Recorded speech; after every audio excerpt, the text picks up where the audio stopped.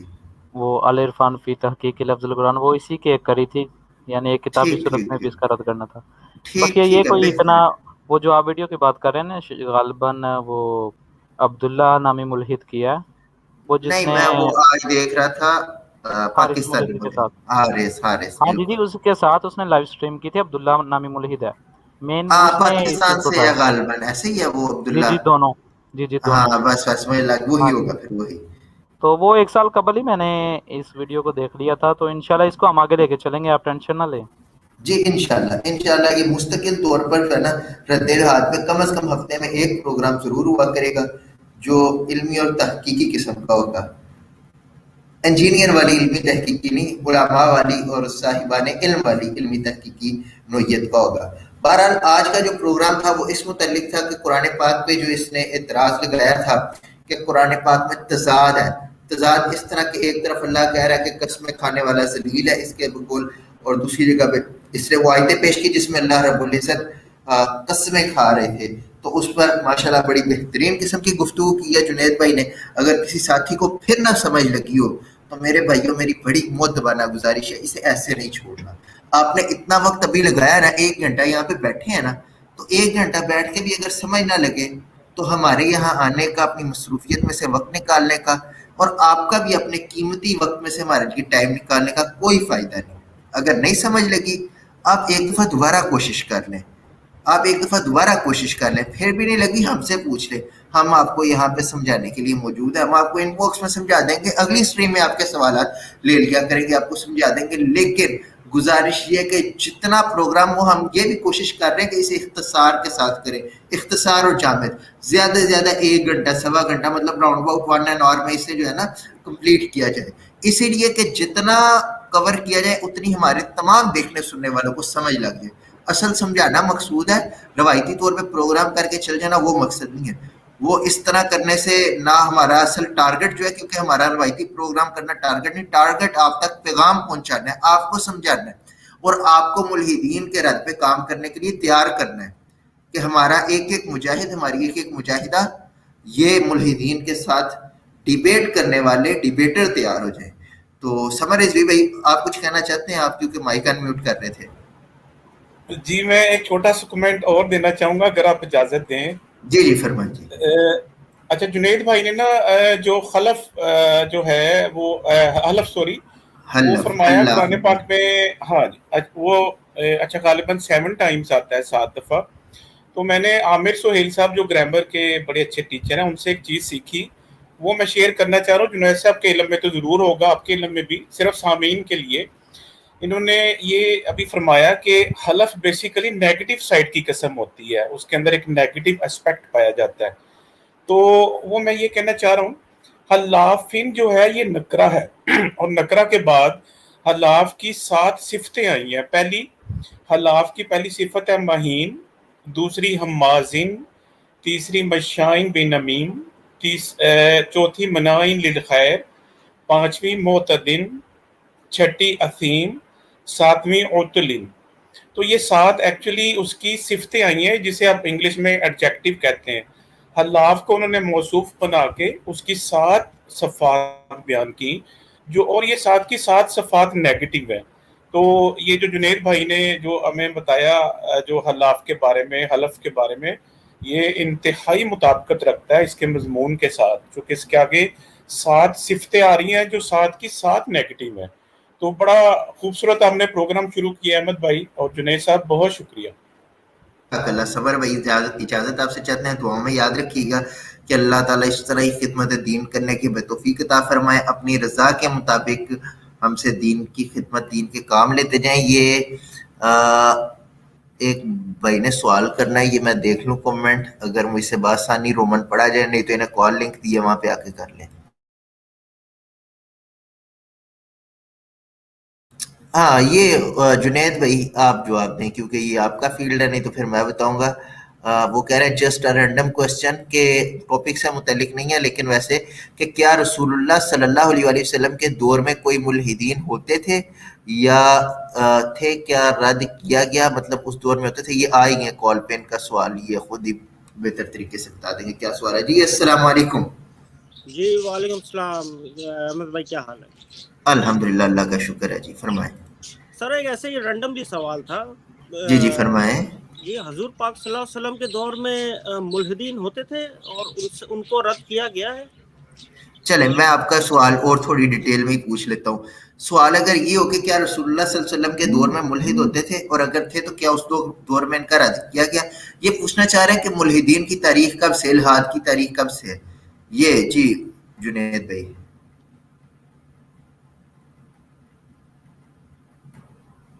جی بالکل، آپ صلی اللہ علیہ وسلم کے دور میں بھی موجود تھے۔ اس وقت ان کو ملحدین تو اب کہا جاتا ہے نا، یہ ملحد سے نکلا ہے، ملحد درار کو کہتے ہیں، اور درار انحراف یعنی دین سے ہٹ جانے والا، اس لیے ان کے لیے استعمال کیا جاتا ہے۔ پہلے ان کے لیے جو لفظ استعمال کیا جاتا تھا وہ تھا دہریت۔ دہریت، ابھی بھی بعض اوقات دہریہ کہا جاتا ہے انہیں، دہریہ۔ جی اصل میں قرآن مجید میں بھی ان کے بارے میں یہ لفظ استعمال کیا گیا، تو 24ویں پارے میں غالباً۔ تو یہ اس وقت بھی موجود تھے اور ان کا رد بھی کیا جاتا رہا ہے صحابہ کرام علیہم رضوان کی طرف سے۔ کوشش کریں گے انشاءاللہ اگلی نشست میں اس کا حوالہ جو ہے باحوالہ بات ہو جائے اس پہ۔ جی انشاءاللہ ضرور۔ سید حیدر علی بھائی السلام علیکم۔ شاہ جی آپ کی آواز نہیں آ رہی، السلام علیکم۔ یہ لگتا ہے ان کے انٹرنیٹ کا مسئلہ۔ جزاک اللہ خیرن کثیرہ تمام دیکھنے سننے والوں کا، اور بہت شکریہ جنید بھائی آپ کا، اللہ تعالیٰ آپ کو جزائے خیر عطا فرمائے۔ دعا میں یاد رکھیے گا، انشاءاللہ آئندہ ملیں گے نئے پروگرام میں نئے موضوع کے ساتھ۔ تب تک کے لیے آپ سے اجازت چاہتے ہیں۔ السلام علیکم ورحمۃ اللہ وبرکاتہ۔